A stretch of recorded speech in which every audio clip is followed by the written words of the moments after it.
Vamos a la segunda, a ver si me escucha.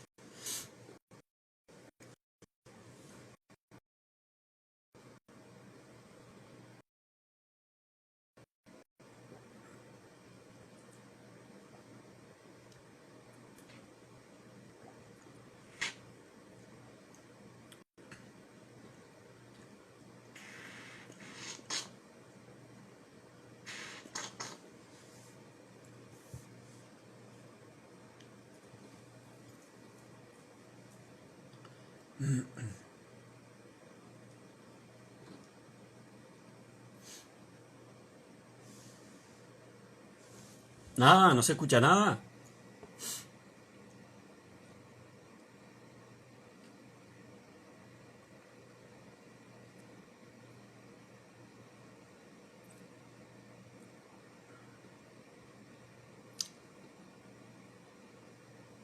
¿No se está escuchando?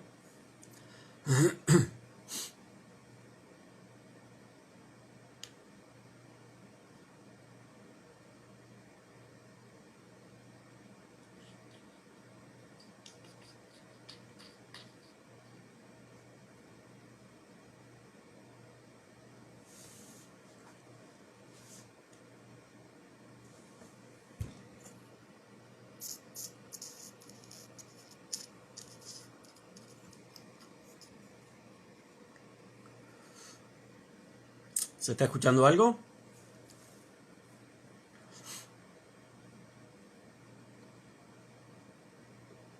Laura, ¿cómo estás?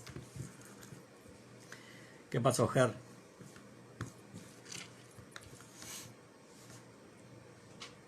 ¿Sí? Bueno, buenísimo. Buenísimo. Habíamos arrancado complicado, así que bueno, esperemos que se escuche ahora. Igual manténganme al tanto. Buenísimo, buenísimo, Ger.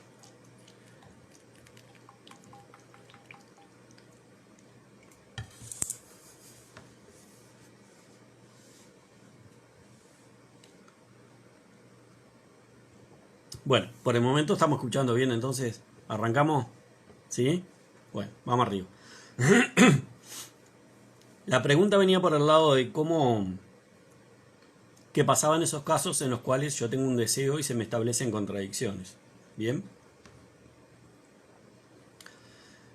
Hay una cuestión que es importante entender. Primero que nada, el tema de cada vez que yo tengo un deseo, que se formule un deseo en mí, eso quiere decir que esa realidad ya existe dentro de mi campo de posibilidades. Por consiguiente, no es contradictoria más allá de que mi cuerpo de creencias en este momento estén negando esa posibilidad. Bien, entonces cuando yo me encuentro en esa situación y empiezo a ver, por ejemplo, que mi asunción de estado se dilata, se demora, lo que tengo que hacer es autoobservarme, porque seguramente mi cuerpo de creencias está sosteniendo una conversación, bien, que me mantiene en otro estado y que no me permite asumir el estado nuevo 100%. El trabajo que yo debo hacer siempre que quiero asumir un estado es empezar a desbloquear todos aquellos aspectos internos míos que son los que generan, digamos, las resistencias que a mí me permiten o me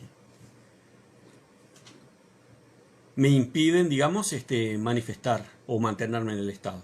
Bien, esas resistencias muchas veces están basadas en lo que son nuestras conversaciones internas.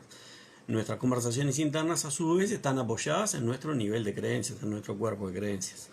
Entonces, cada vez que yo me encuentro en un estado que quiero asumir y no lo puedo sostener, lo que tengo que empezar a revisar es qué me estoy diciendo, qué es lo que estoy pensando, cuáles son las creencias que están sosteniendo esa conversación interna y esos pensamientos, cuáles son las creencias que están sosteniendo ese sentimiento. Y es a partir de ahí que yo empiezo a identificar las creencias para poder sustituirlas. Una de las digamos, de las dificultades, por llamarlo de alguna forma, que uno se encuentra en este tipo de trabajos, es que nuestro cuerpo de creencias está diseñado, digamos, para trabajar en automático.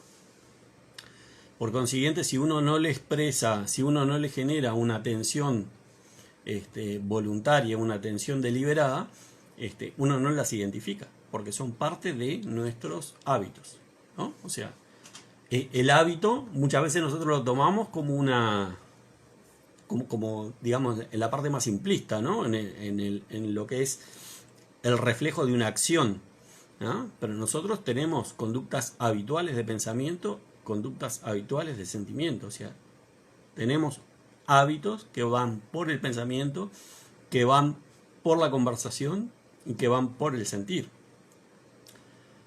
En la medida que esas cosas son habituales, son tan naturales en nosotros que zafan continuamente de que sean escudriñadas.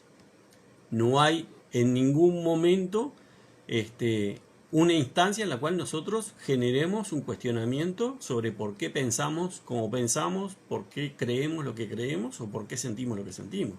Sencillamente es habitual en nosotros. Y esa habitualidad le genera el camuflaje perfecto para que nuestra conciencia no las observe. Entonces, cuando yo tengo un deseo y no puedo avanzar en el sentido de mi deseo, lo que tengo que empezar a hacer es escudriñarme interiormente. ¿Bien? Y es por ahí, digamos, que empezamos a resolver el tema de las contradicciones. Es por ahí que empezamos a identificar aquellas creencias, aquellos pensamientos, aquellas conversaciones internas o aquellos sentimientos que nos están generando un obstáculo, que nos están saboteando de alguna forma mantenernos en ese estado nuevo que queremos asumir. Bien, por ahí es por donde yo veo el tema de la contradicción entre el deseo y lo que pasa dentro nuestro. Esto está muy vinculado con lo que hablamos el vivo pasado también, ¿no? Que es el entender que para asumir un nuevo estado nosotros debemos de abandonar el estado que tenemos hoy. Permítanme un segundo. Debemos abandonar el estado que tenemos hoy, o sea, dejar morir el personaje que somos para asumir un nuevo personaje. Muchas veces nosotros nos planteamos el tema de asumir un nuevo estado, el tema de tener un nuevo deseo, pero no nos planteamos el tema de cómo tenemos que ser para lograr asumir ese estado, ¿no? O sea, yo tengo que ser distinto, yo tengo que cambiar.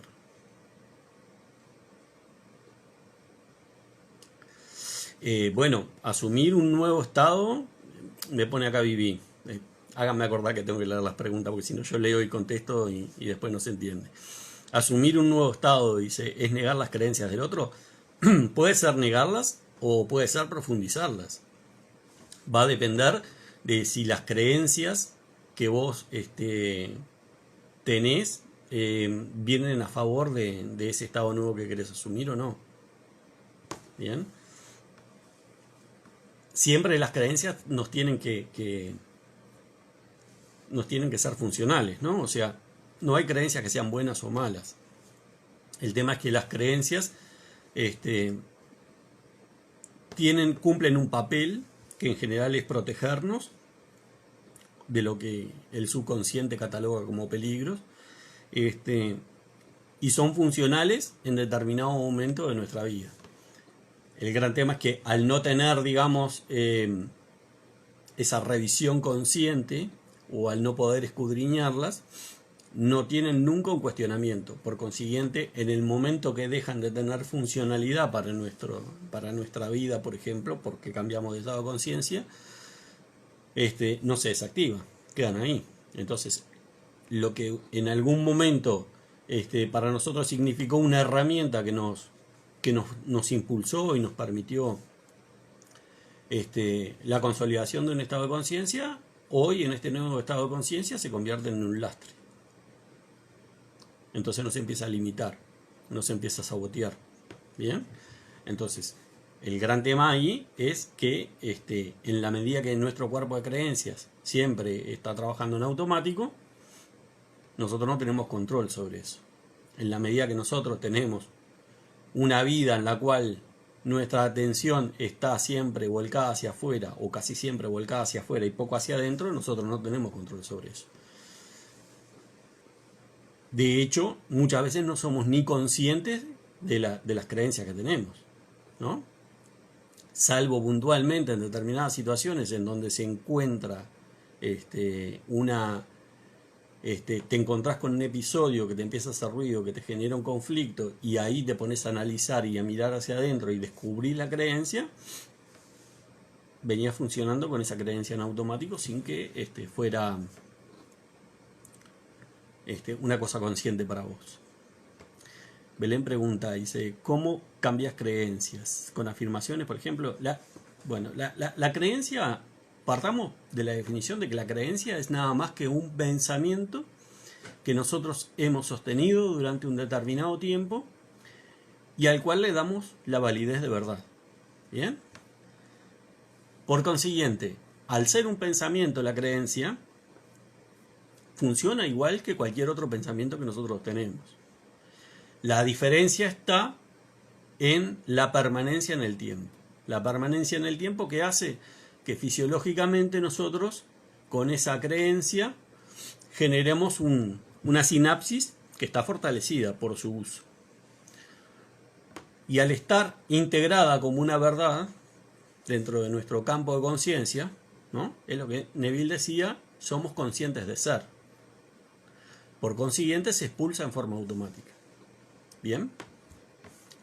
Para nosotros poder cambiar esa creencia no se desarticula, no se desarma o no se debilita, sino tiene una creencia que lo sustituye. ¿Bien? Y esa sustitución o ese cambio de creencia se puede hacer a través de la repetición, si a ustedes les funcionan las repeticiones, si es una herramienta, digamos, que les resulte cómoda. Pero se hace básicamente a través de la atención. ¿Por qué? Porque cuando vos estás atenta y cuando vos estás pensando, por ejemplo, en un pensamiento nuevo que querés que sea tu creencia, ¿bien? No le estás dando atención al pensamiento viejo. Por consiguiente, cuanto menos uses el pensamiento viejo, más lo vas a debilitar. Y cuanto más uses el pensamiento nuevo, más lo vas a fortalecer. Entonces, llegado el momento, el grado de uso de la creencia vieja implica la separación y digamos, la disolución de la sinapsis.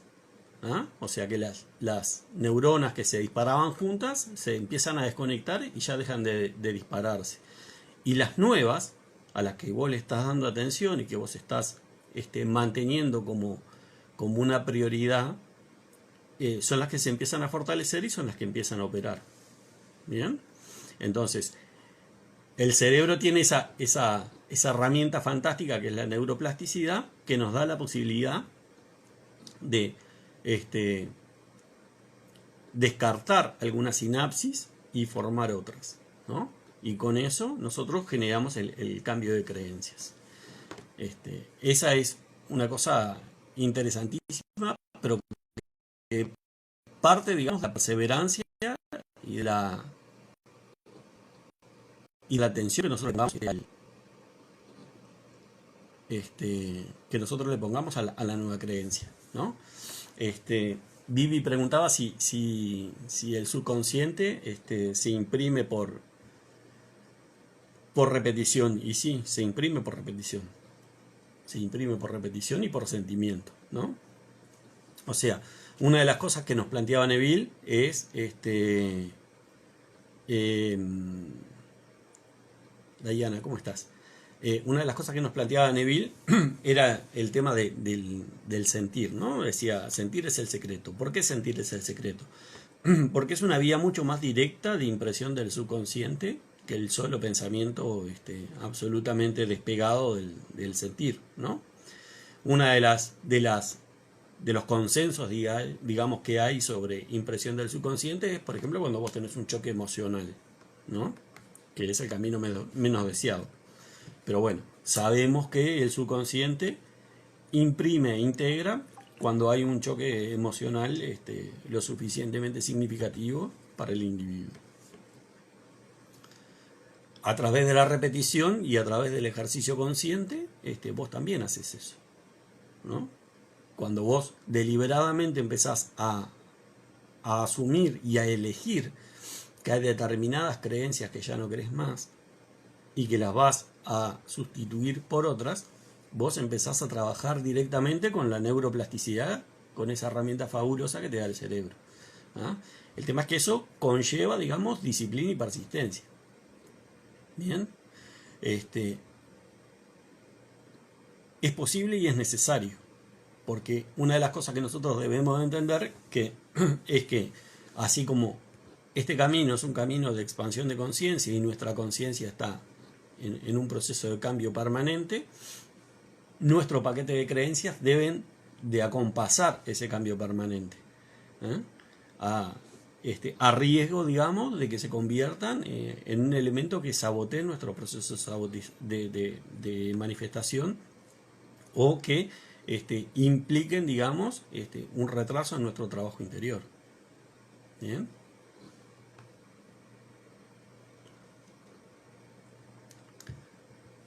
Silvana nos pregunta, dice, ¿en cuánto se cambia el subconsciente? No, perdón, se me movió. Dice, ¿en cuánto se cambia esa conexión? Dice, eso de los 21 días. Sí, hay varias cosas, ¿no? Hay un par de bibliotecas con respecto a eso. Hay gente que dice que en realidad los 21 días es un número arbitrario que no tiene mucho que ver con la construcción de un hábito. Yo soy partidario de la definición, digamos, interna de mis objetivos. ¿Bien? ¿Por qué? Porque cuando vos definís un objetivo, está bien, es cierto que todos queremos ver resultados. ¿Bien? Pero vos teniendo la certeza del método y la definición clara del objetivo, sabés que eso se va a cambiar sí o sí, ¿no? En general cuando nos planteamos una cuestión temporal, ¿no? Que nos planteamos 21 días o 30 días o 40 días, ¿no? Hay gente que habla del tema de las cuarentenas. En realidad yo creo que ahí lo que hay es una mezcla de ansiedad con una cierta desconfianza, digamos, de lo que estamos haciendo, ¿no? Porque entonces vos, ¿cuál es el sentido de poner una fecha? Verificar que esa meta se cumplió o no se cumplió. ¿Y eso qué hace? ¿Legitima el proceso o no? ¿O te hace descartarlo? De alguna forma, a través de una situación como esa, vos lo que estás haciendo es atentar contra las bases de lo que estás impulsando. ¿Por qué? Porque si vos sos el poder operante, en la medida que vos elegís y que vos definís una forma en la cual vas a trabajar contigo, no puede haber ninguna duda, ¿no?, de que eso que vos te estás planteando lo vas a lograr.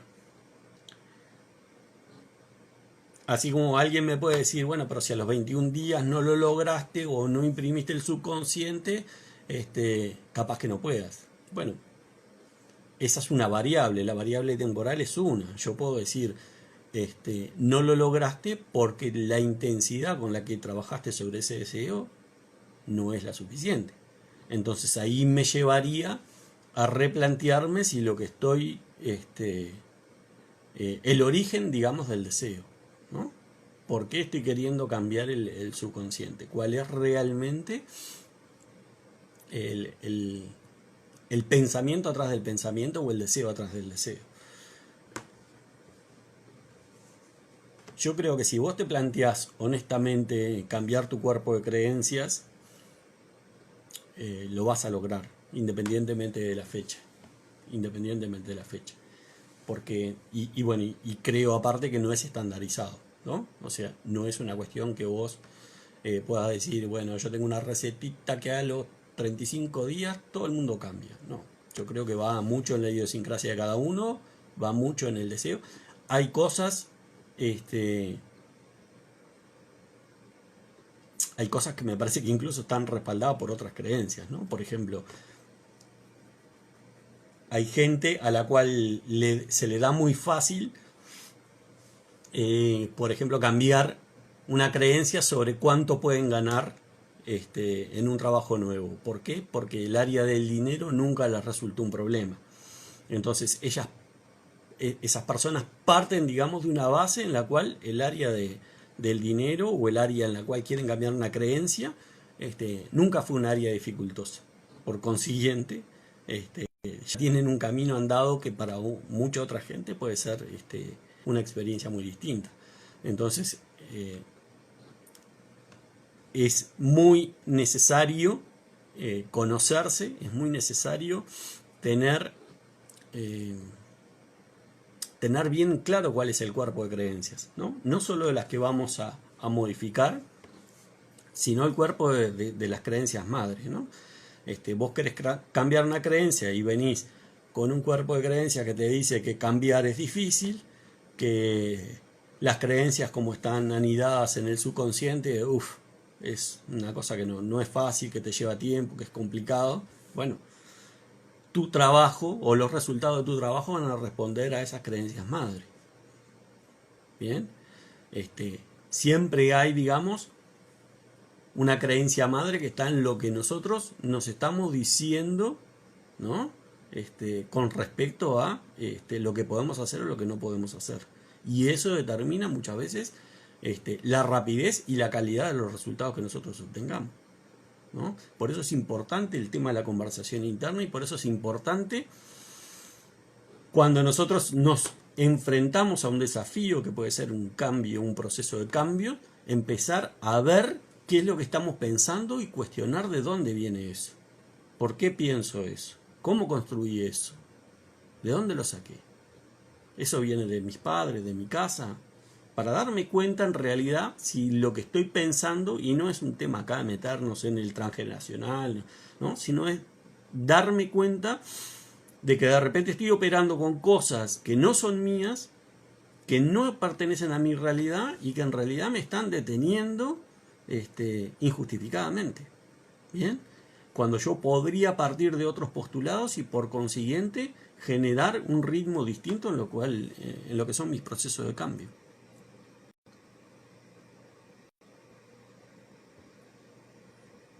Bueno, claro,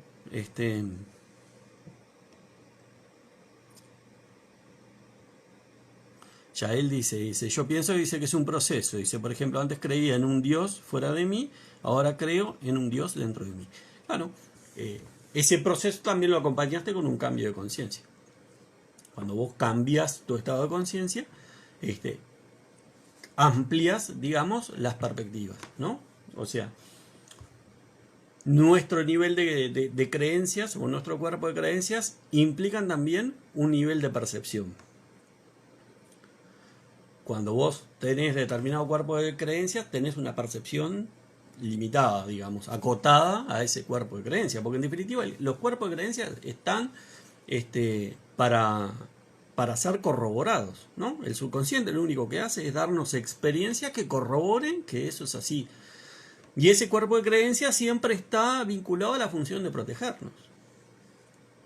¿Ah? Está, digamos, vinculado a la función de salvaguardarnos, digamos, de aquellas situaciones que él considera que nos ponen en peligro. Y que él considera que nos ponen en peligro no porque tenga discernimiento, sino porque nosotros lo hemos programado para sentirlo así.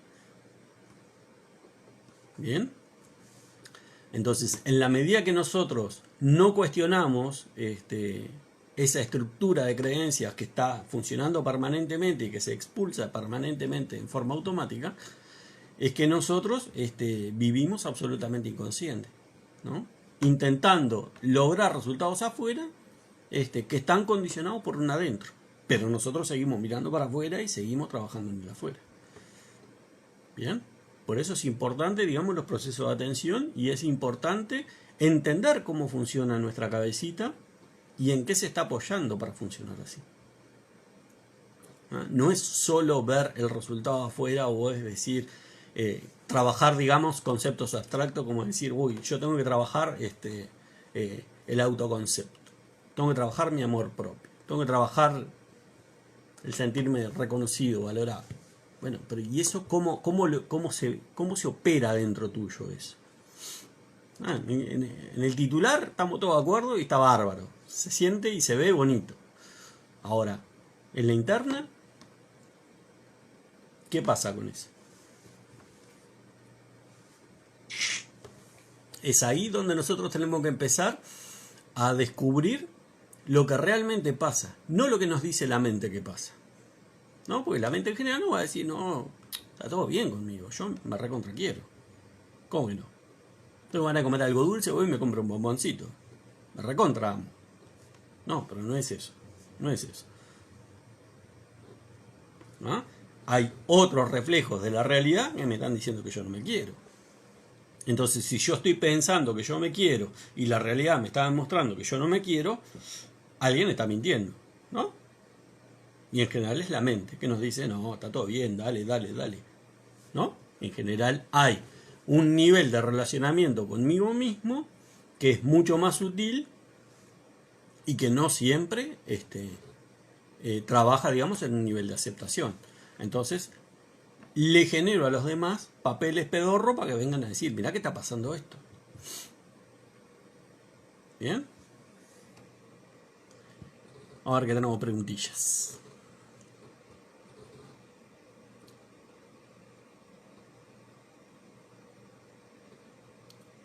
Bueno, Anita nos dice, me quedé con eso de querer soltar un deseo por miedo a no poder conseguirlo. Pero, a ver,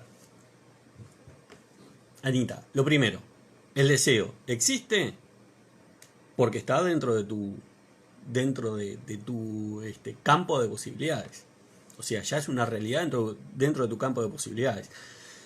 Si ese deseo no tuvieras realmente la posibilidad de acceder a él, no se te ocurriría. No se te ocurriría. ¿Ah? Cuando vos decís, yo prefiero soltar un deseo por miedo a que no pueda conseguirlo, en realidad estás haciendo una elección que está basada en elegir el miedo antes que elegir la confianza en ti mismo. Elegir desempoderarte y contarte a nivel de la mente un cuento bonito, ¿no? Como puede ser igual eso no se iba a dar, ¿por qué esa persona me iba a mirar a mí? ¿Por qué me iba a elegir a mí? ¿No? En vez de confiar en vos, tener la seguridad de que si eso está como deseo formulado para vos, es posible lograrlo, y apostar a trabajar ese miedo, ¿no?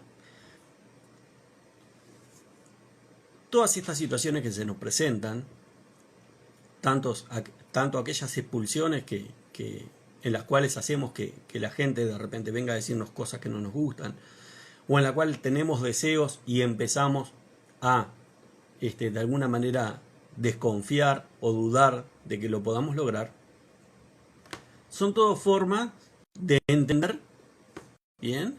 De entender que nosotros tenemos una serie de programas operando, pero que están prontos para ser trascendidos. El tema es que no hay otra forma de que nosotros podamos trascender un programa que si no pasa algo que venga a decirte, mirá esto que está pasando. Si vos no venís y te enfrentás a una situación de miedo, llegás a reconocer el miedo y decirte, tengo miedo de que esto no pase, ¿ah? Hubieses encontrado a nivel mental una cantidad de cosas que hubiera llevado a abandonar ese deseo. Hoy tenés un estado de conciencia que te permite darte cuenta que tenés un miedo y podés enfrentar ese miedo. También podés tomar la decisión de abandonar el deseo. ¿Bien? Es parte, digamos, de tus opciones. Pero no podés sostener en el tiempo la decisión de abandonar el deseo por no enfrentar el miedo. Porque el miedo se te va a presentar de otra forma, ¿no? Entonces, cuando uno entiende que el miedo es una construcción mental, que el miedo está basado en una cantidad de supuestos mentales que muchas veces no se cumplen, cuando vos te enfrentás a él, cuando vos lo cuestionás y empezás a ver las bases en las cuales está parado, probablemente te des cuenta que el miedo está apoyado en otras cosas y que no está vinculado directamente a esa situación en específico, ¿no? Por ejemplo, el miedo está vinculado de repente a que vos no te crees que puedas lograr esa situación, que no te sentís merecedora. Y no está vinculado a la persona en específico. Por ejemplo, en el caso de una persona, ¿no? O en el caso de un trabajo, que no te llamen de un trabajo porque vos en realidad, si bien querés ese trabajo, no te sentís capacitado para estar ahí. Por consiguiente, no te llaman.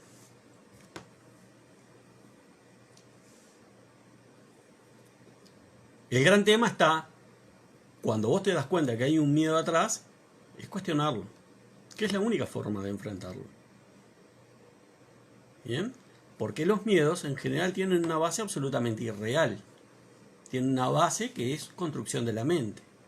Que si le entras a observar detenidamente, se cae sola. De hecho, todos hemos enfrentado situaciones en las cuales hemos tenido un desafío que nos daba muchísimo miedo y después que nos largamos, lo hicimos, miramos para atrás y decimos, qué boludo, no puedo creer. Todo lo que tuve parado por esto. Bueno, ¿no? Esos ejemplos, esas situaciones que son comunes, que todos las hemos vivido, tienen que ser nuestro acervo también emocional para estos casos, ¿no? Porque más o menos las dinámicas son iguales. O sea, funcionó en aquel momento para aquella cosa que me daba tanto miedo y sin embargo cuando la encaré vi que no era tanto, ¿no? Funciona para esto también. ¿Qué me hace pensar que aquella situación que fue construida desde la mente y que en realidad no tenía tanta importancia o estaba demasiado magnificada, no esté pasando lo mismo ahora? Sin embargo, a nosotros nos gusta agarrarnos de ese, ¿no? De ese cuentito mental, ¿no? Nos encanta eso, abrazarnos a ese cuentito mental, nos arropamos así y nos convertimos en víctimas, ¿no? Cuando vos tenés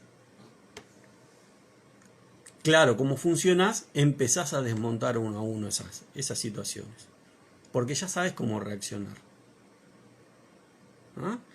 Vos las tenés tan digeridas, ¿no? O las tenés conocidas que ya no te da miedo. A nosotros nos daba miedo el hombre de la bolsa o el cuco cuando éramos chicos. Hoy si te vienen a hablar del hombre de la bolsa o el cuco no te mueve un pelo. ¿Bien? ¿Qué pasó en el medio? Pasó la experiencia. De darte cuenta que era una estructura de miedo que te generaban tus padres, que era una construcción mental que no existía, que era imaginaria, ¿eh? Y hoy lo tratás de esa forma. Entonces, nosotros todos tenemos recursos internos de experiencias vividas, o sea, no tenemos que recurrir a nadie que nos venga a contar qué fue lo que pasó, sino que nosotros sabemos, ¿eh? Y que podemos reutilizar. Es lo mismo que cuando, por ejemplo, tenemos situaciones en las cuales nos sentimos inseguros.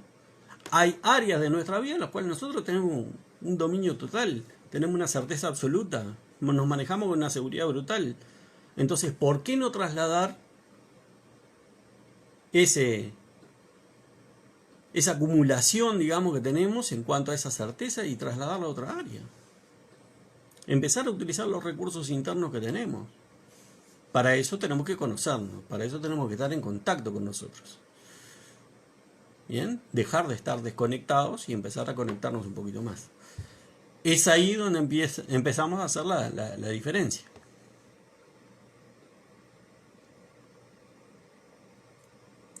Cari nos pone, Creo que la voluntad para el cambio es fundamental y persistir, persistir. Y sí, sí, es así, porque todos lo hemos hecho así, ¿no?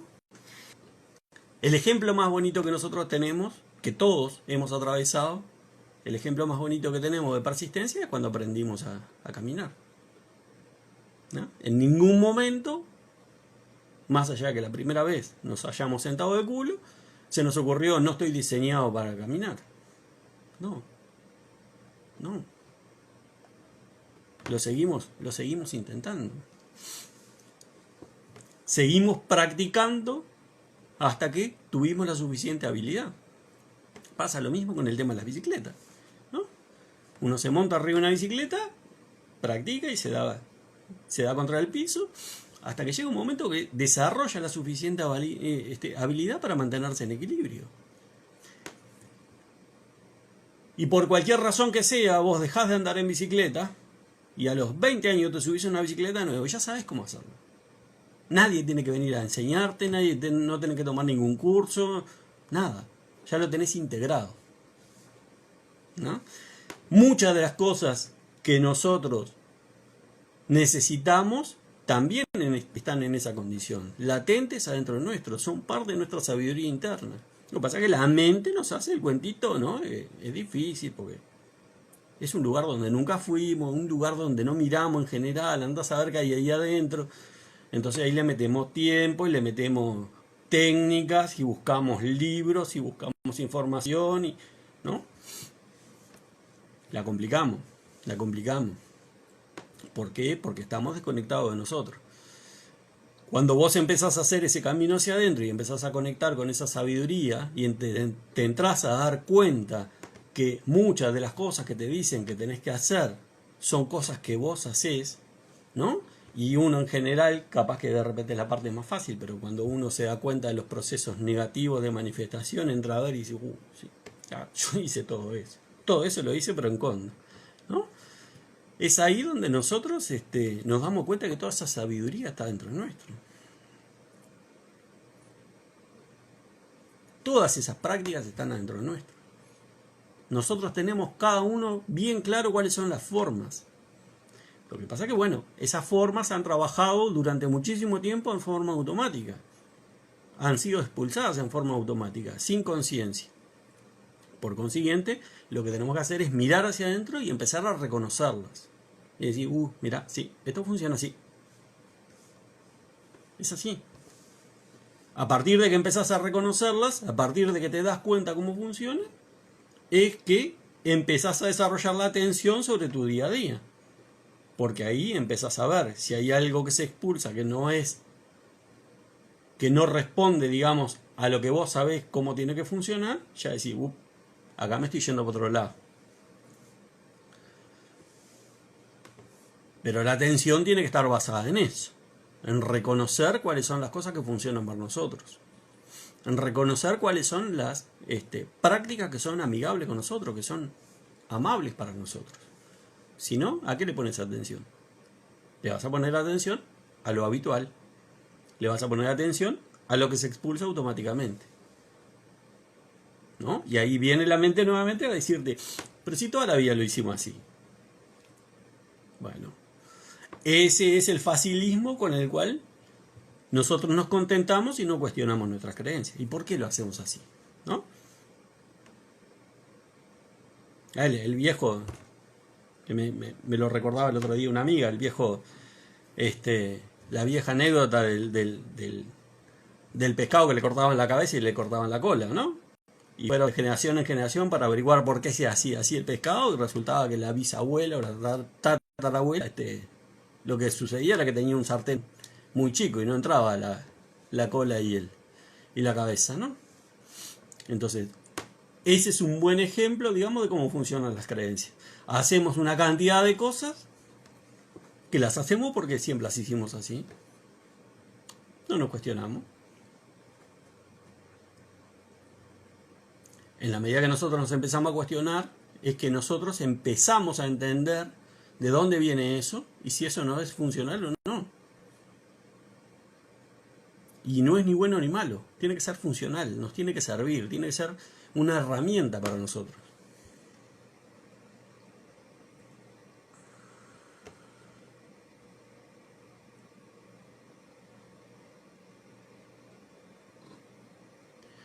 Augusto pregunta, dice, hola, dice, ¿hay alguna diferencia entre el sentimiento del deseo cumplido y el sentir que mi deseo se va a materializar? Sí.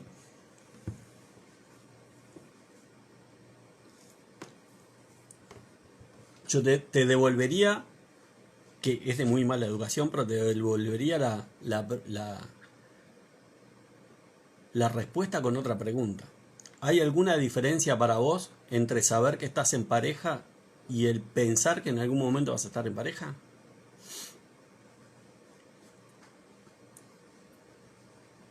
Ahí está la diferencia. Cuando vos tenés el sentimiento del deseo cumplido, vos estás viviendo en el estado. Hoy justamente lo hablábamos en una sesión. Cuando vos estás en pareja, vos no estás pensando cuál es tu situación con respecto a la persona con la que estás saliendo. ¿Qué somos? No tenés que pensar eso. Tenés la certeza. Vos ya sabés que eso es así, ¿no? Es distinto cuando vos estás parado en el deseo. Cuando vos estás parado en el deseo, estás parado en la necesidad. Estás diciendo implícitamente que eso que querés no lo tenés. ¿Bien? Cuando vos tenés un auto, vos tenés la certeza de que tenés un auto. No estás pensando en que vas a tener un auto. El auto ya es tuyo, ya está. Es parte de tu realidad. Cuando vos te parás en el deseo de decir yo quiero tener un auto o voy a tener un auto, lo que te estás parando es en la carencia, ¿no? O sea, estás diciendo implícitamente que eso que vos querés no lo tenés, no está en tu realidad. Entonces, esto, digamos, tiene mucho de binario, ¿no? Es 0 o 1, o sea, ¿lo tenés o no lo tenés? No hay un estado intermedio. ¿Ah? Cuando yo estoy en pareja, estoy en pareja. Tengo un sentimiento de certeza. No es una cosa que me esté cuestionando, no es una cosa que me esté preguntando qué está pasando conmigo. Entonces, esa, digamos, es la sensación del estado asumido. Es una cosa que ya es parte de tu vida. Como es parte de tu vida, vos no tenés cuestionamiento, tu atención está en otras cosas, porque eso es natural, es parte de lo que vos vivís todos los días.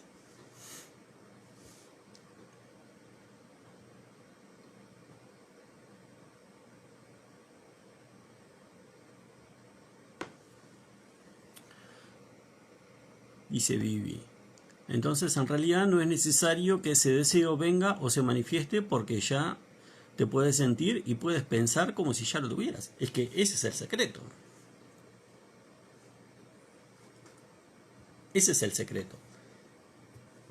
Cuando vos tenés un deseo, el deseo te sirve nada más que para identificar lo que vos querés. Pero si vos te mantenés en el deseo, seguís parado en lo que decía recién, ¿no? Seguís parado y estás gritando a los cuatro vientos que no lo tenés. Vos identificaste a través del deseo qué es lo que querés y pasaste a vivir como que eso ya fuera parte de tu vida, ¿no? Es lo que dice la Biblia. Cuando oren, agradezcan como si eso que piden ya lo tienen. Porque esa sensación de que eso ya es parte de tu vida es el sentimiento del estado asumido. Vos ya estás viviendo en ese estado. Cuando vos tenés lo que estabas deseando, dejaste de desear. No se puede tener algo y desearlo. ¿Se entiende?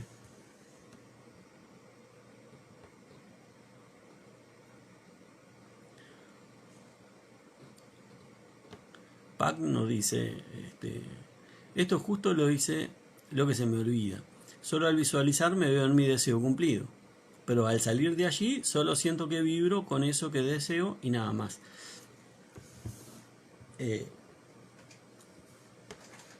Esto también es un proceso de integración. ¿Bien? O sea, cuando vos asumís, por ejemplo, Neville nos decía, cuando él proponía asumir el deseo, creo que es la conferencia Atando y Soltando, que él planteaba, nunca se vayan a dormir pensando que son la misma persona que son, ¿no? O sea, lo que estaba diciendo es, nunca te vayas a dormir creyéndote el personaje que estás interpretando, sino que asumí el personaje que querés ser. Y él mismo, en ese mismo párrafo que sugiere eso, dice, no importa si no te lo crees y no importa si hoy te resulta difícil, mañana te resultará más fácil. ¿Ah? ¿Qué quiere decir esto? Que hay un proceso de integración del nuevo estado. ¿Bien? Muy probablemente, cuando vos asumís un estado, esa sensación o ese sentimiento del deseo asumido, ¿no? O del estado asumido, vamos a sacar la palabra deseo para no confundir, del estado asumido, se circunscriba, digamos, a ese momento de la noche. ¿Bien? En la medida que vos persistís, ese momento de la noche se va a alargar a algún momento del día siguiente, ¿no? Y así lo va a seguir sosteniendo cada vez más. ¿Bien? Pero es digamos, es un proceso, ¿no? O sea, Neville mismo nos planteaba, las viejas ideas son empujadas por las nuevas ideas. ¿Ah? ¿Qué quiere decir eso? Que el viejo estado, ¿ah?, es empujado por el nuevo estado. ¿Por qué?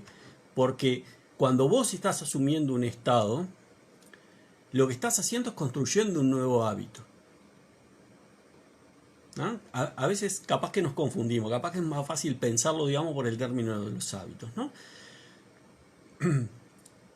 Los hábitos muchas veces nosotros los referimos a cosas que hacemos en la práctica, ¿no? Pero sentirnos de bajón, sentirnos desesperanzados o sentirnos eufóricos o en alegría, también es un estado habitual o se puede transformar en un hábito. Entonces, si uno lo mira en términos de hábitos, cuando vos empezás a asumir una nueva forma de sentir, ¿tá?, esa nueva forma tiene que ser lo suficientemente fuerte y lo suficientemente persistente para ir empujando a las formas habituales que vos tenías de sentir. Eso te va a llevar un tiempo, ¿tá?, que va a depender de la intensidad que vos tengas sobre el estado que quieras asumir, que va a depender de la cantidad de tiempo que le dediques a asumir ese estado, ¿no? Va a depender de algunas variables. Pero es importante eso, entender que ese sentimiento nosotros tenemos que irlo prolongando, ¿ah? Y tenemos que irlo prolongando en términos de naturalidad. Cuanto nosotros más ensayemos ese deseo, cuanto más ensayemos ese sentimiento, más natural se va a hacer para nosotros, ¿no? Por eso está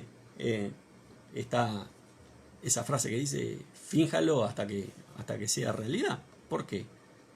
Porque vos vas a ir integrando a nivel cerebral, ¿no?, esa nueva conducta, ese nuevo hábito, esa nueva forma.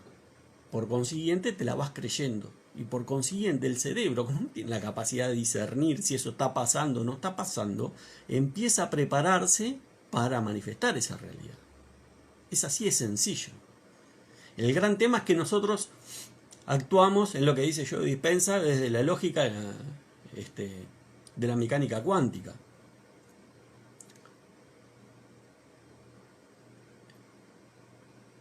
Perdón, de la mecánica newtoniana, en la cual esperamos que pase algo afuera para cambiar adentro, ¿no? Y acá el cambio es al revés. En la medida que vos te lo empezás a creer, y por ejercicio de la práctica, aunque no sea verdad hoy, ¿no?, tu mente empieza a generar las condiciones para que eso se manifieste afuera. Es cambiar la lógica con la cual funcionamos, con la lógica con la cual nos hemos socializado toda la vida.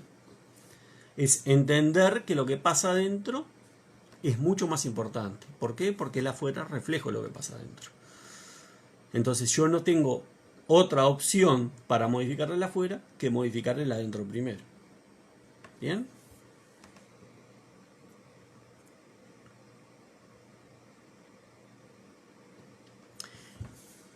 Silvana pregunta, dice, entonces dice, cuando aún no lo sentimos, seguimos afirmando y un día aparece el sentimiento. Seguís pensando y seguís imaginando, ¿no? El sentimiento aparece a través del pensamiento. El sentimiento aparece cuando vos empezás a considerar que eso es posible, que eso es probable, que vos estás en capacidad de lograr eso.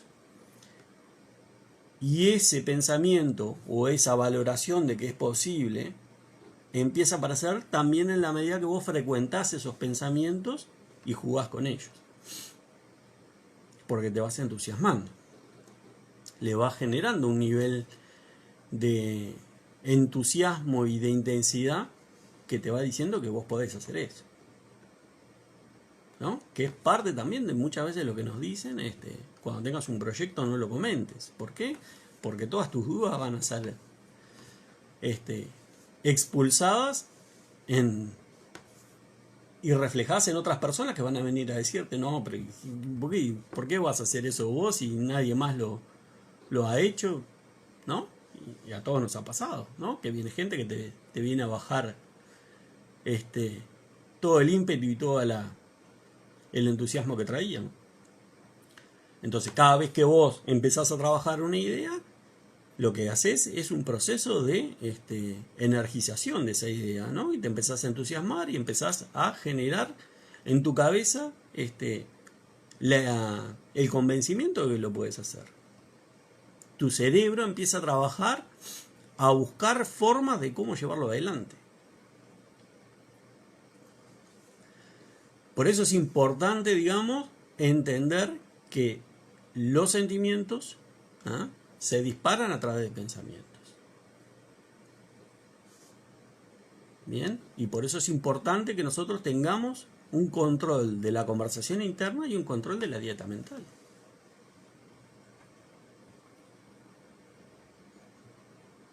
Es por ahí donde nosotros fortalecemos nuestro proceso de trabajo interior. Que no es ni más ni menos que lo que hacemos todos los días, ¿no? Porque no estamos hablando de cosas que no hagamos. Todos los días tenemos conversaciones internas, todos los días tenemos dieta mental. El tema es que es un laissez-faire, ¿no? O sea, no tenemos ningún control sobre eso. O tenemos un control parcial. Entonces así terminamos con una construcción mental en la cual no somos responsables de nada. Somos víctimas de las circunstancias.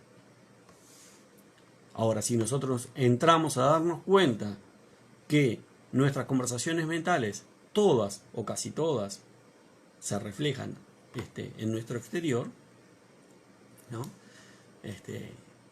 Empezamos a ver la conversación mental con otros ojos, ¿no? Nosotros muchas veces actuamos como que cada uno de nuestros pensamientos, no todos los pensamientos tienen consecuencias, y todos los pensamientos tienen consecuencias. Todos. Podrán no verse afuera, pero cada pensamiento tiene una consecuencia interna. Cada pensamiento que nosotros sostenemos y que repetimos termina siendo una programación.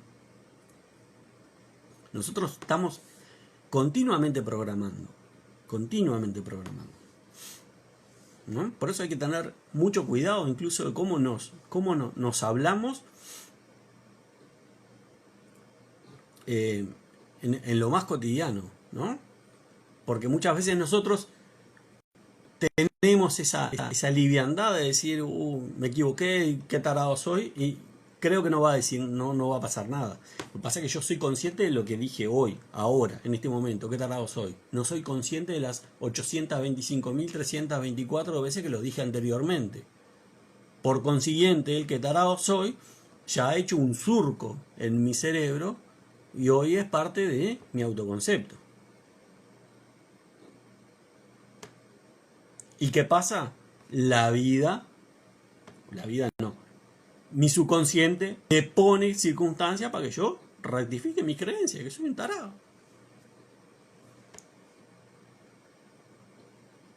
¿No? Pero es un,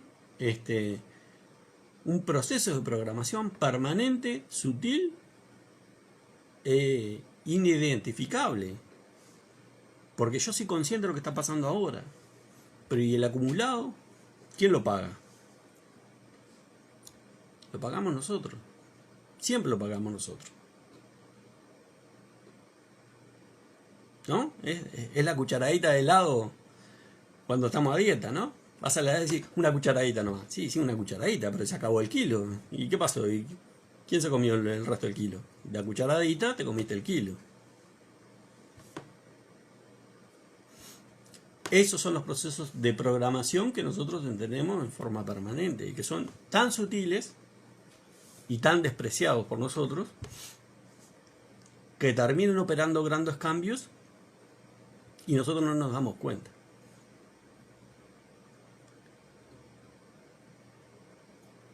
Casi todos parece que tenemos esa concepción de que parece que tenemos que hacer grandes cambios, ¿no? Para lograr grandes cambios en nuestra vida. Y en realidad nuestra vida está articulada por pequeños cambios cotidianos, ¿no? Fíjense ustedes, si ustedes se propusieran cambiar y decir, yo hoy voy a hacer un 1% mejor de lo que fui ayer, cuando llega un año son 365% mejor de lo que fue ayer. Y seguramente, para su cero, el 1% mejor que el día anterior no es gran cosa. Dice, yo lo puedo hacer. Bueno, de ser un 365% en un año, vaya al otro, ¿no? Sin embargo, ¿cómo está articulado? Está articulado por un pequeño cambio. Entonces, si habrá que ponerle atención a los detalles, si habrá que ponerle atención a las pequeñas modificaciones que hacen la diferencia, porque son acumulables.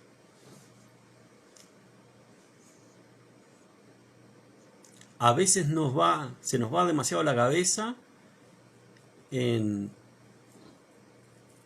esos grandes o en esas tareas faraónicas de modificación de nuestro personaje, de nuestra personalidad. Capaz que hay que plantearse cosas más chiquitas, empezar a cambiar pequeños hábitos y entender que la acumulación de cambio es lo que genera grandes cambios.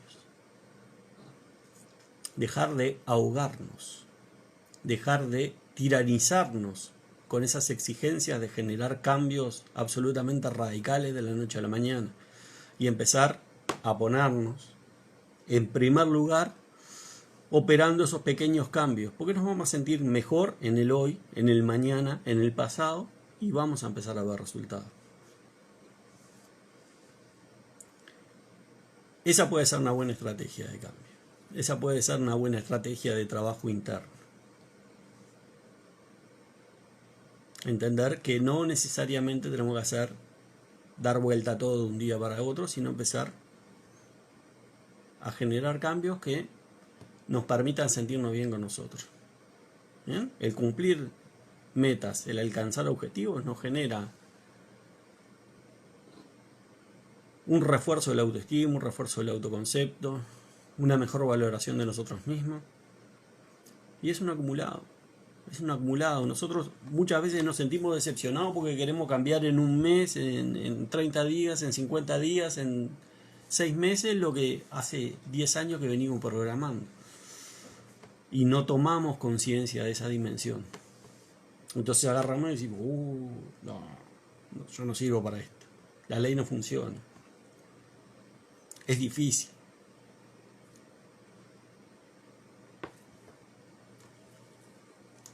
No sé, piénsenlo. Ustedes saben que yo estoy para pudrir cabezas, no estoy para dar soluciones solamente. ¿Alguna otra pregunta?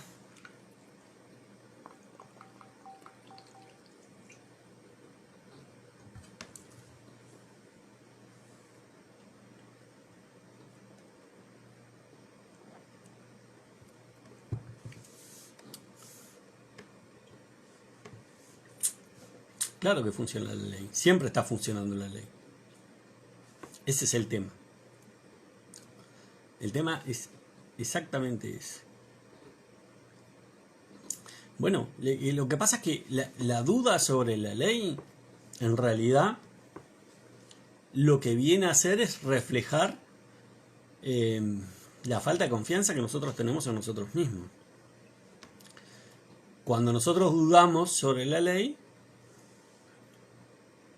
estamos, en definitiva, optando por el camino fácil, porque es mucho más fácil ser víctima de las circunstancias, víctima de las personas, que hacerse cargo, ¿no? De decir, esto que yo estoy viviendo es un reflejo de lo que está pasando dentro mío. Es mucho más fácil. Y bueno, y hay también, digamos, todo un proceso societal que te lleva a que eso sea más fácil, ¿no? O que te lleva a pensar que esa es la forma, ¿no? Y mismo dentro del mundo espiritual. Ustedes han visto, ¿no? Las discusiones que se ven en los foros, que se ven en los vivos, que se ven en vivos de YouTube sobre el tema del libre albedrío, ¿no? Sobre el tema de la manipulación. Bueno, todos esos cuestionamientos para mí reflejan eso, ¿no? La necesidad de encontrar justificativos en vez de hacerse cargo. Este conocimiento no es de ahora, de hace 2 días. Esto tiene miles de años. Está expresado en diversas culturas. Entonces habría que pensar, ¿no? Habría que darse un poquito un espacio de reflexión y darse cuenta que bueno, que esto funciona, ha funcionado, funciona y funcionará, ¿no? Uno puede hacerse el gil, ¿no? Y decir, no, yo soy víctima de una sociedad que me oprime. Ok, está bien. Esto es estado de conciencia, ¿querés vivir ese cuento? Vivilo, sin ningún problema. Yo elegí otro camino.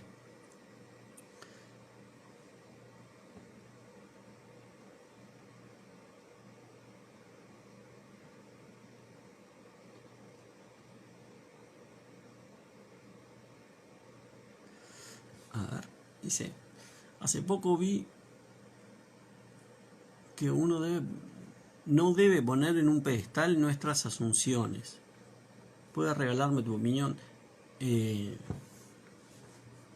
Poner en un pedestal nuestras asunciones. En realidad, el gran tema acá es entender, digamos, la lógica que hay atrás de esto, ¿no?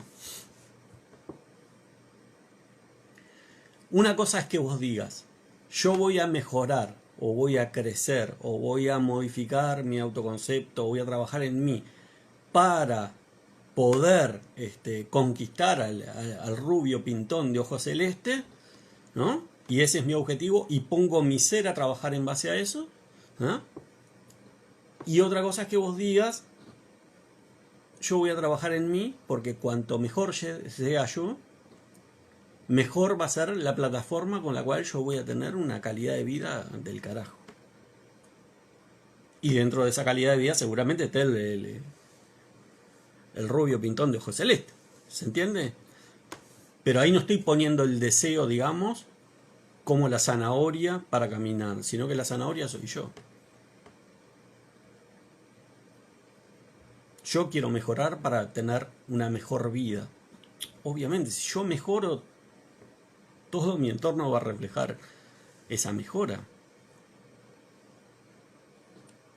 Entonces creo que viene por ahí el tema de no poner las asunciones en un pedestal, en el sentido de que sean tu objetivo, que sea un objetivo que te deslumbre, ¿no? Que te quite la visión de todo lo demás.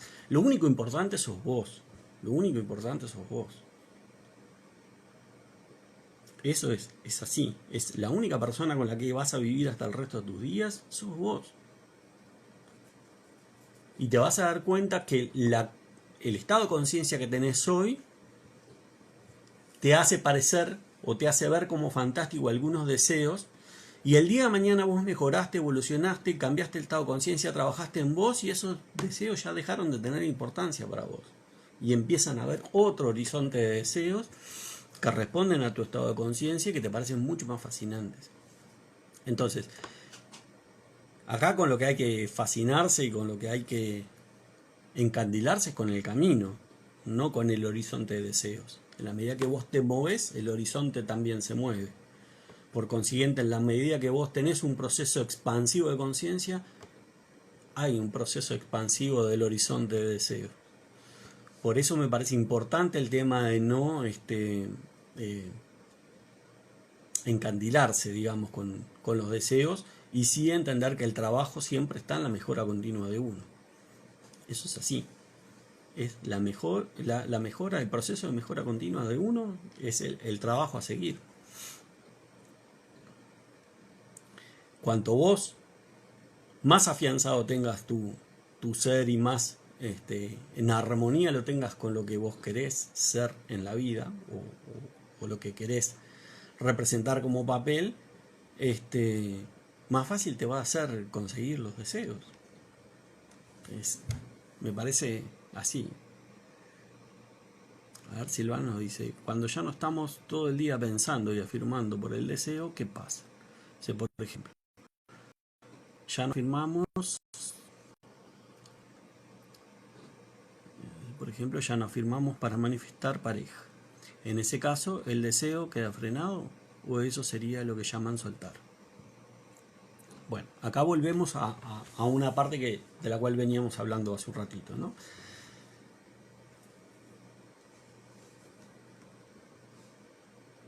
Cuando hablamos de soltar el deseo, lo estamos hablando no en términos de abandonar, sino en términos de integración. Soltar el deseo pasa por la naturalización del estado asumido. O sea, si vos estás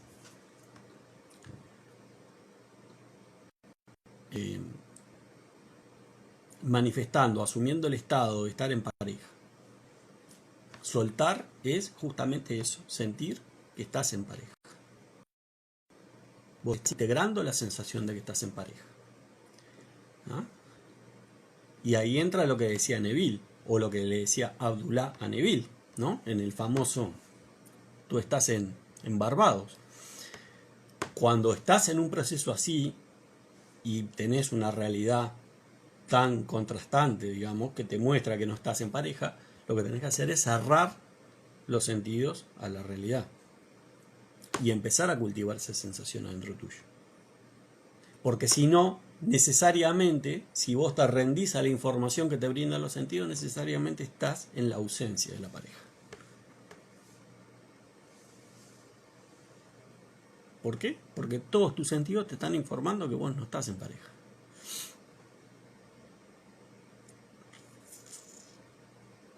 Ahora, si vos tuvieras pareja y tu pareja fuera, por ejemplo, en el caso tuyo, que sos abogada, fuera un abogado exitoso y el tipo estuviera haciendo viajes a nivel internacional, vos tendrías, a pesar de que tus sentidos te dirían que no estás en pareja con esa persona porque no está ahí, ¿tendrías la sensación de que no estás en pareja?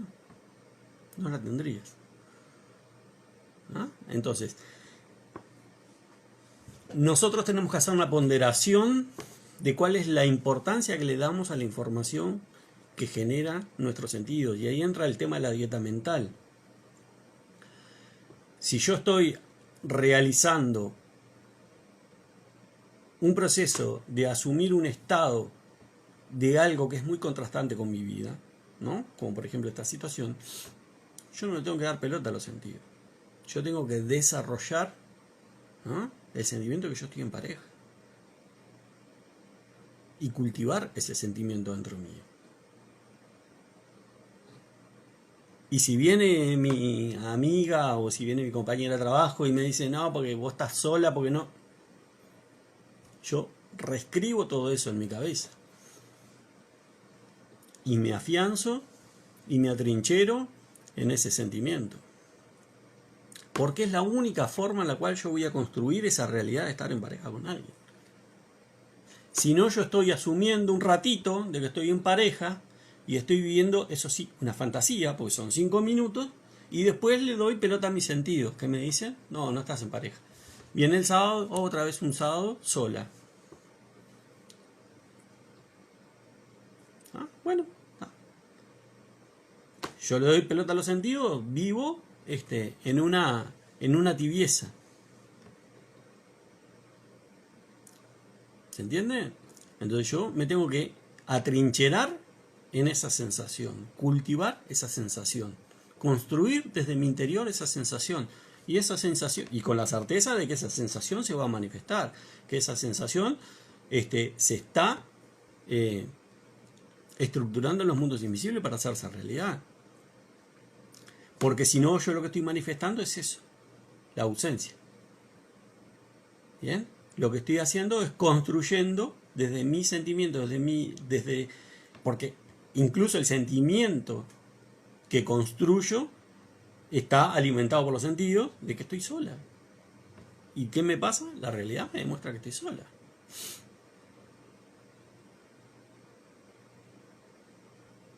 La realidad termina siendo una ratificación de lo que yo estoy sintiendo y de lo que yo estoy diciendo, en forma predominante. No quiere decir que no hagas tu trabajo, ¿se entiende? Entonces lo que nosotros tenemos que cambiar es la ecuación. Nosotros tenemos dos discursos. ¿Ah? Un discurso viejo, que es el que queremos abandonar, y un discurso nuevo. Bueno, tenemos que hacer mayoritario el nuevo. Nosotros tenemos que hacer que nuestro ser, que cada célula, que cada poro vibre con ese nuevo discurso. Eso es lo que nos importa.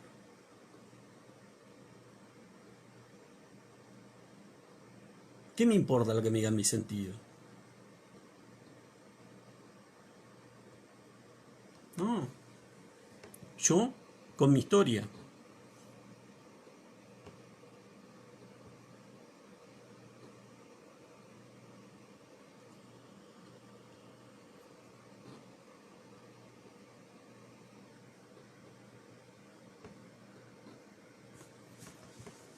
Yo con mi historia.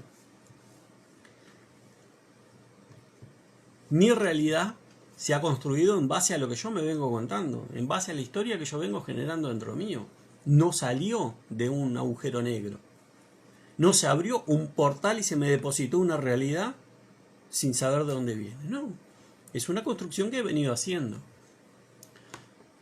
El asumir una pareja, el vivir con esa pareja, ese proceso de pareja, digamos, el separarme, son todas asunciones.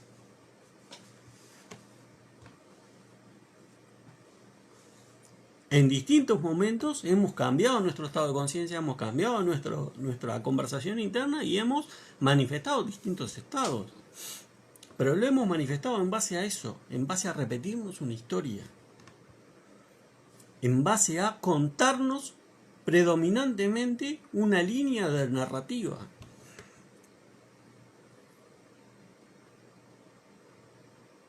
Pasa en todos lados, ¿no? Se hace a nivel social.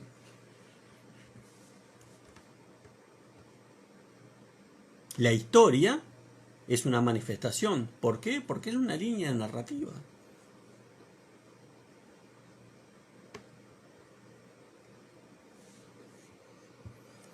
Hay que tener una solicitud de cámara.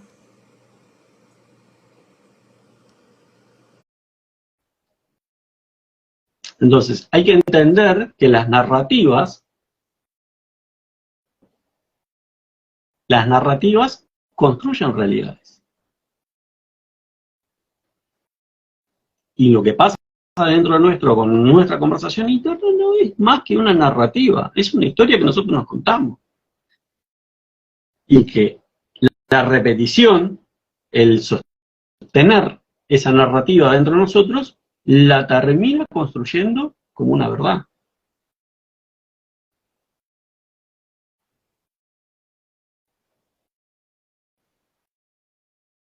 Por ejemplo, volvamos al tema de las creencias. ¿No les ha pasado que una tarea puntual les salió mal una vez y pensaron, uy, yo no sirvo para esto, ¿no? Por el motivo que sea, capaz que encaramos hacer la tarea sin tener ganas o sin que nos gustara, ¿no? La repetición del yo no sirvo para esto se transforma en una creencia tal que si hoy tuviéramos la oportunidad de contradecir esa creencia haciendo lo que tenemos que hacer, sabiendo que lo vamos a hacer bien, no lo hacemos. ¿Por qué? ¿Somos negados? No. Nos hemos repetido tantas veces la misma historia que ya no lo intentamos. ¿Para qué? Si estamos convencidos de que no nos va a salir bien. Y como estamos tan convencidos, sabemos a ciencia cierta que si lo intentamos, seguramente nos salga mal y vamos a decir, viste, yo te dije que no tenía que hacerlo. Si yo no sirvo para esto. ¿Pero qué es eso? ¿Es una comprobación científica? No. Es nada más que el reflejo de una cosa que nos hemos repetido lo suficiente como para creer que es verdad. ¿Qué estamos haciendo en ese pequeño ejemplo que acabamos de dar? Construyendo realidad. Construyendo realidad. Te estás enfrentando a una situación y se resuelve en determinado sentido. Que, o casualidad, va en el mismo sentido que tus creencias.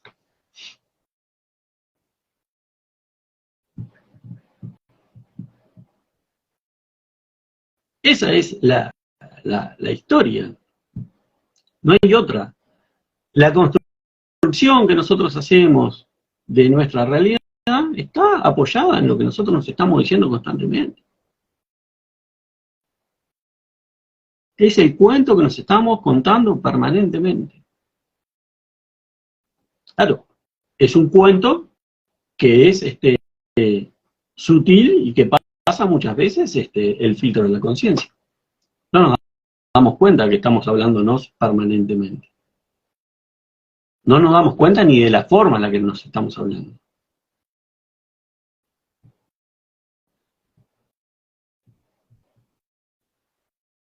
Entonces, por ahí viene la historieta. Entender que asumir el Estado es sostenerlo a través de una conversación interna. Es sostenerlo a través de la consolidación de hábitos nuevos. De formas de pensar nuevas, de formas de sentir nuevas, de formas de actuar nuevas. Ahí es donde nosotros empezamos a dejar a morir el viejo hombre. Y entender que es nada más que un personaje, o sea, que no pasa nada. Es un personaje que nosotros, ¿no? Un ropaje que nosotros nos metimos para poder actuar en ese periodo de vida y lograr las cosas que queríamos lograr, pero que si abandonamos ese personaje y asumimos otro, no pasa absolutamente nada.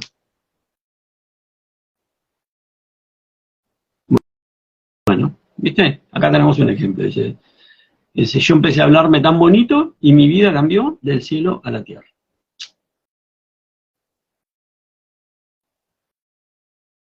Claro, al final lo crees todo y es liberador. Es que es así. Es que es así. Hay experimentos a nivel social, ¿no? Que indican que eso es así, sobre todo a nivel educativo. Cuando, por ejemplo, vienen docentes o vienen autoridades y establecen expectativas con respecto a docentes o alumnos, tanto docentes como alumnos que son promedio nomás, que no tienen ninguna característica en especial, terminan logrando resultados por encima de su promedio. ¿Por qué? Porque vienen con una narrativa que los impulsa, que los empodera y con una legitimación que es la autoridad, por ejemplo.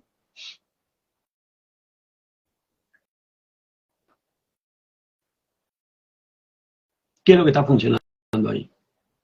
Una narrativa. Una narrativa. Por eso es importante entender y poner atención a lo que nosotros nos hablamos, ¿no?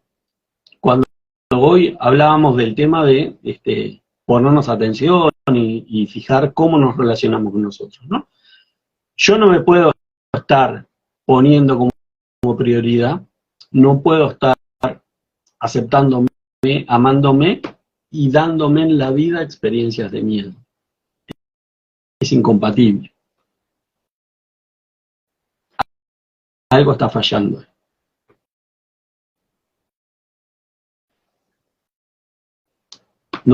puedo tener una conversación bonita, no puedo tener un sentimiento bonito hacia mí y darme experiencias jodidas afuera.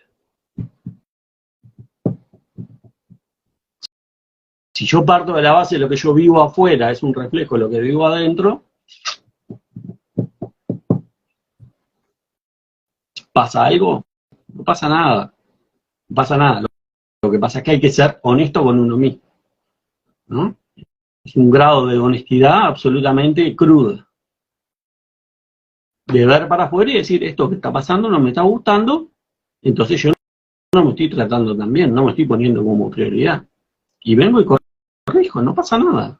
Pero tengo que ser honesto. Porque si no soy honesto, lo que termina haciendo la mente es diciendo, no, porque él me hace, ¿no? Y espero que me trate bien. Estoy esperando que él cambie para que me trate bien. Y me pongo en modo espera. Y resulta que él cada vez me trata peor. Es decir, ¿cómo es la historieta? Si yo estoy en esto de la ley, y leo a Neville, y escucho las conferencias, y me meto en todos los vivos, ¿y cómo es la historia? ¿Qué pasa? Pasa que estoy en modo espera. Estoy esperando que el mundo cambie para yo cambiar. ¿Bien? Y el trabajo es al revés. Cuando yo veo algo afuera y no me está gustando, tengo que venir adentro y cambiar adentro. Convencido de que los cambios que yo voy a hacer adentro se van a notar afuera.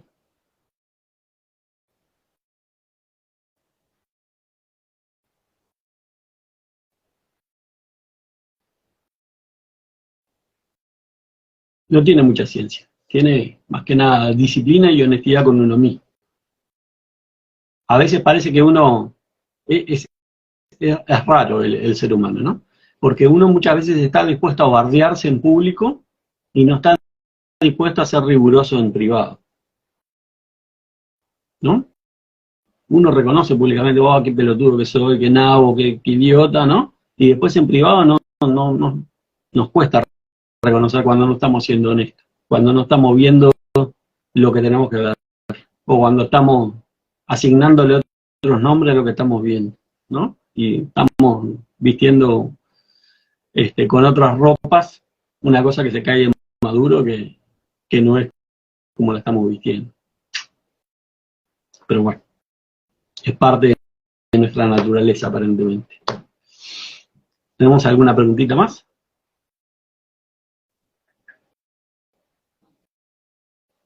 Yo creo que contesté todas, pero voy a revisar por las dudas.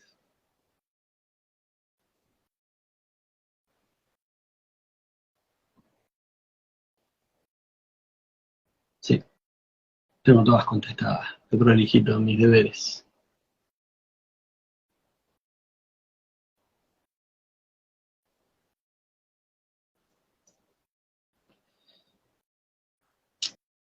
¿Tenemos alguna pregunta?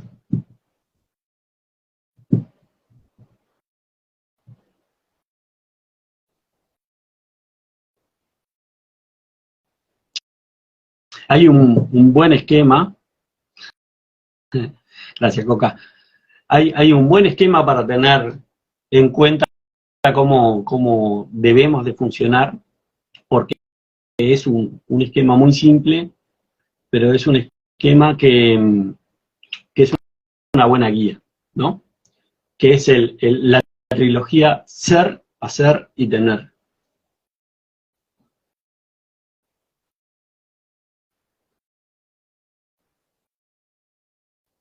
Bueno, me alegra me alegra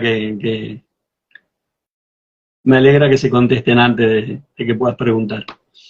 El ser, hacer y tener es un buen indicador. ¿Por qué? Porque está en la esencia de la ley de asunción, ¿no? Cuando nosotros asumimos un nuevo estado, tenemos que ser alguien diferente. Nosotros no podemos asumir un mismo estado siendo la misma persona que somos. Si nosotros somos alguien diferente, por consiguiente, hacemos cosas diferentes, que nos lleva a la consecuencia natural de que tengamos cosas diferentes. Entonces,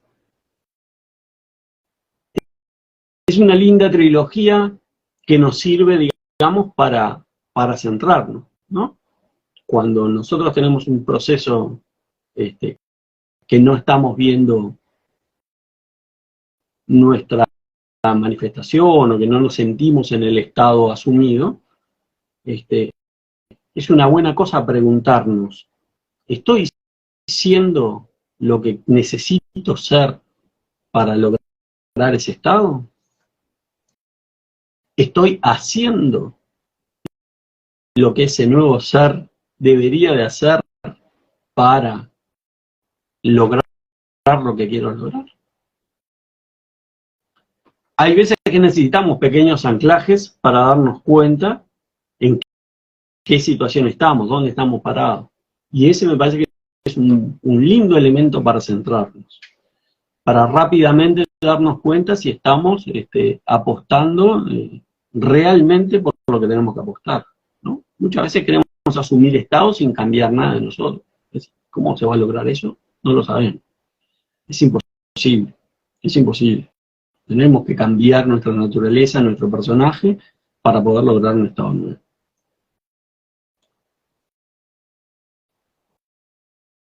Ivana dice, hoy me he sentido un poco cansada de persistir, justamente porque ya quiero estar en esa relación y parece que estoy esperando. ¿Cómo salgo de ahí? Bueno, ya el darte cuenta, parece que estás esperando, ya es síntoma de que te das cuenta que estás esperando. ¿Ah? Acá el gran tema es no generarte, digamos, una dependencia de ese estado que querés asumir. O sea,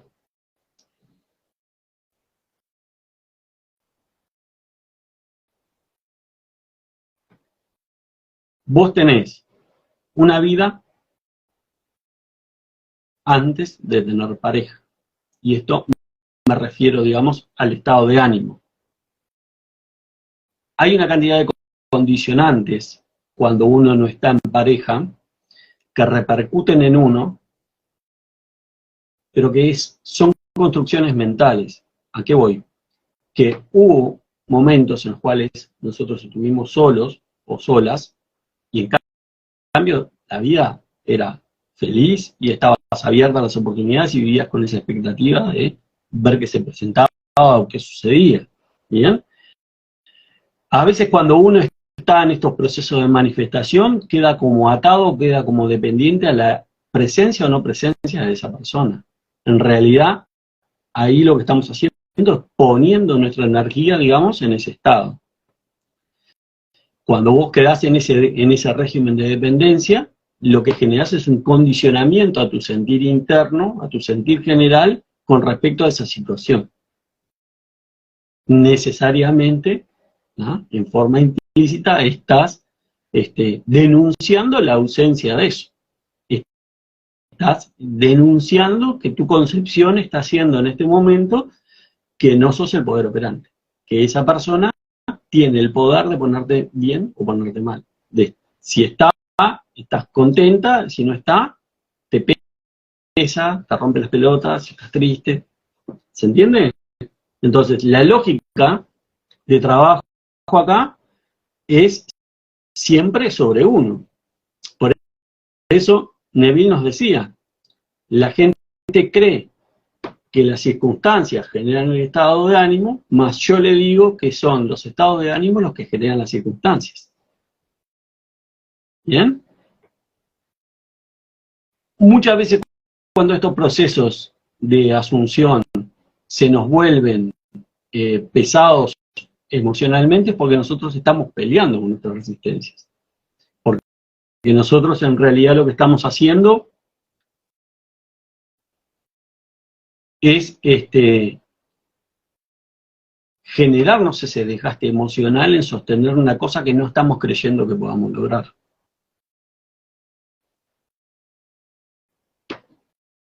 Y muchas veces eso pasa también porque nosotros ponemos nuestro estado de ánimo, nuestro ser, digamos, en dependencia de esa situación. Si vos estás en un estado de ánimo bueno, relajado, alegre, ¿ah? No generás esa dependencia. Como no la tenés cuando estás en pareja. Cuando vos estás en pareja, vos no tenés una dependencia del estado de ánimo, o sea, no tenés una dependencia de tu estado de ánimo con respecto a si estás o no en pareja. Si estás bien, estás tranquila, te podrá afectar si tenés en algún momento una pelea, pero no te lleva, digamos, a una situación de bajón o de depresión, ¿se entiende? Entonces, date cuenta que lo único importante sos vos, ¿no? Que lo que hay que eliminar son las resistencias, y esas resistencias las tenés que eliminar en base a cortar los lazos de dependencia, en base a trabajar en vos, en base a entender que esa persona no te va a dar la felicidad. Esa persona en realidad vos la elegiste para que comparta la felicidad que vos tenés. Son dos cosas distintas.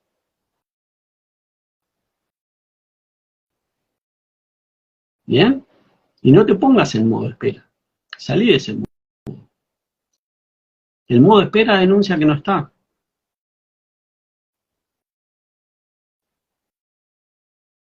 Trabajá en términos de sentirte con esa persona. Ya está. Vos ya sabés que la ley funciona. Ponerte en modo espera lo que hace es dilatar eso. Porque el sentimiento que te embarga es un sentimiento de ausencia. Cuando te detectás en modo espera, te pones en modo presente. Aquí y ahora. Aquí y ahora estoy en pareja. Y por supuesto que la mente te va a decir, déjate joder, déjate hinchar la bola y estamos solos. Yo aquí ahora estoy en pareja. Es una construcción mental, es persistencia mental, ¿no? Pero tenés que autoobservarte y darte cuenta cuáles son las resistencias que te están generando ese cansancio emocional. ¿Por qué te pones en modo de pareja? Porque no es que te pongas en modo de pareja porque no sabes hacer otra cosa. Te estás poniendo en modo de pareja porque hay una creencia atrás que te está diciendo que vos no podés. O te estás poniendo en modo pareja porque tenés unos enojos, unas creencias sobre, en el caso que sea, por ejemplo, una persona con la cual ya tuviste una relación, tenés unas creencias y unos enojos que te generan una conversación que te dice que no podés. O que, ¿para qué le voy a dar una oportunidad si mirá lo que me hizo? Y todas esas cosas nosotros tenemos que desarticularlas, no nos sirven para nada. Si vos no partís de la idea, en el caso de que sea, no sé si es tu caso, pero lo digo ya en términos generales, si vos no partís en el caso de que sea una persona, digamos, que querés manifestar, que sea un ex, si vos no partís de la idea de que la persona que tenés que traer a frente tuyo es una persona totalmente distinta, y seguís pensando a tu ex de la misma forma con la cual te separaste, o en general la pensamos con los mismos motivos por los cuales nos llevaron a la separación, estás pensando sobre la base del enojo. ¿Por qué? Porque tenés atragantado una cantidad de cosas para decirle a esa persona. Entonces, ¿cómo vas a contarte una historia nueva cuando está todo ese material ahí? Y cada vez que vos querés hacer una historia nueva decís, uy, yo me imagino, un hotel divino, no sé qué, pero claro, andás a ver si no llegó a otra. ¿Y ese enojo de dónde salió? Bueno, pero está ahí. ¿Se entiende? Entonces, tenés necesariamente que ver cuáles son los anclajes emocionales o las creencias que te están generando ese desgaste emocional. ¿Qué es lo que te está haciendo pensar que vos no podés lograr eso? ¿De dónde viene esa idea? ¿En qué se está apoyando? ¿Quién la respalda?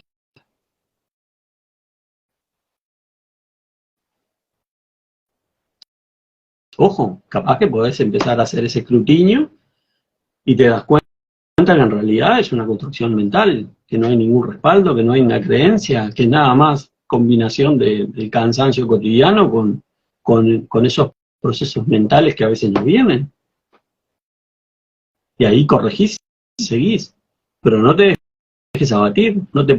Si te pones en estado de espera y reconoces ese estado de espera, empezá a cuestionar, empezá a averiguar. ¿Por qué estoy así? ¿Por qué estoy esperando? ¿Qué estoy esperando? ¿Qué me dice que no puedo? Siempre es un proceso de indagación. Siempre es un proceso de autoindagación. Siempre hay un pensamiento que está respaldado por una creencia o un sentimiento que está respaldado por un pensamiento y una creencia. Siempre.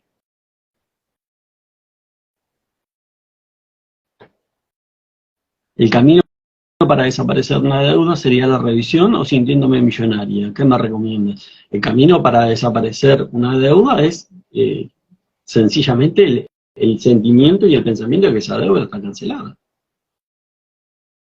Porque el sentirte millonaria ya es pensar en un cómo va a desaparecer esa deuda. Uno tiene que preocupar de cómo. Esa deuda ya está cancelada. ¿Cómo se pagó? No me corresponde. Para eso está el Padre. Y con eso no quiere decir que tengamos una actitud irresponsable, ¿no? O sea, en la medida que yo asumo el sentimiento que esa deuda está paga, si tengo que accionar en el mundo del 3D, se me van a presentar las oportunidades para accionar. Eso sin duda.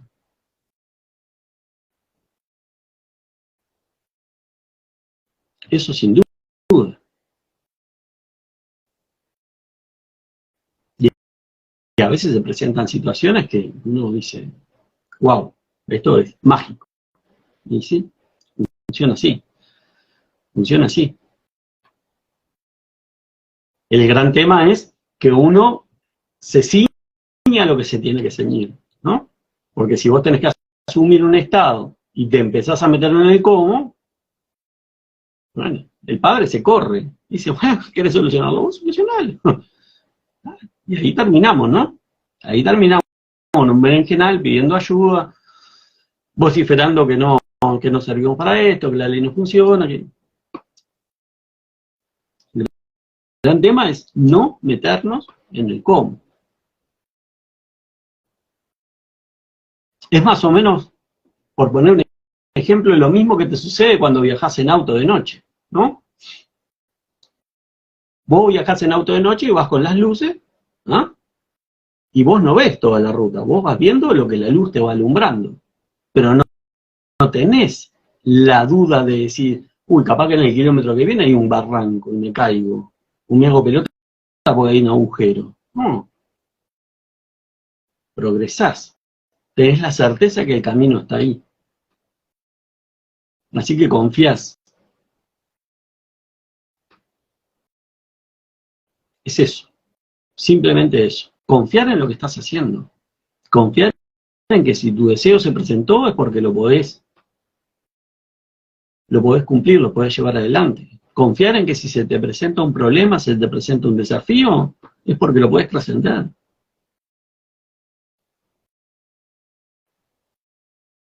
Nada va a venir a presentarse que vos no puedas solucionar, que ya no tengas los recursos para solucionarlo.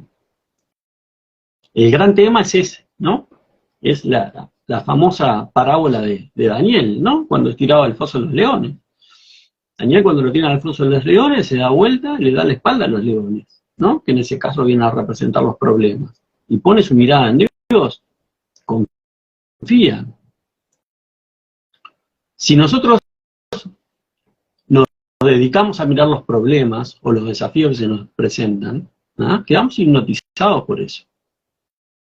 Ese es el gran, digamos, efecto que tiene la realidad que nosotros vivimos, que nos hipnotiza. Y parte de esa hipnotización es justamente no ver más que las limitaciones que nos genera el propio problema. Por eso nos genera, digamos, una estructura de pensamiento limitada también.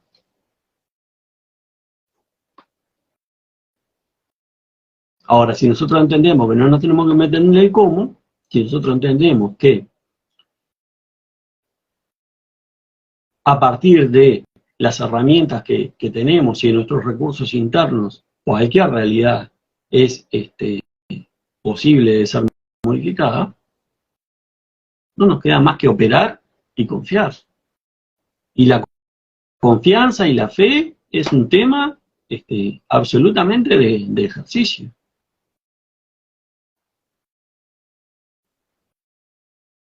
El realizar un ejercicio constante de la fe es lo que la desarrolla.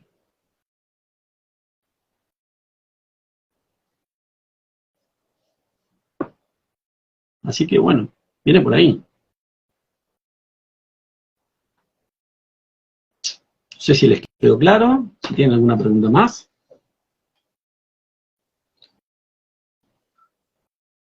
Si no, ya llevamos 2 horitas de vivo.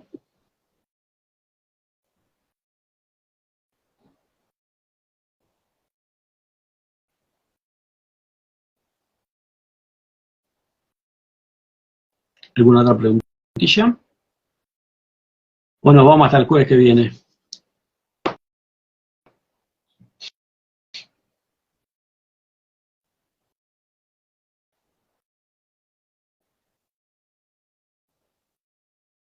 Bueno, estamos cubiertos. Bueno, me alegro que haya quedado clara.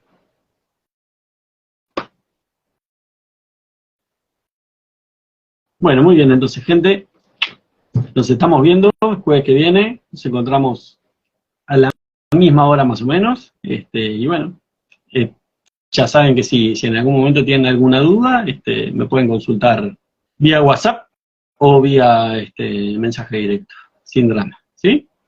Cuídense, sean felices.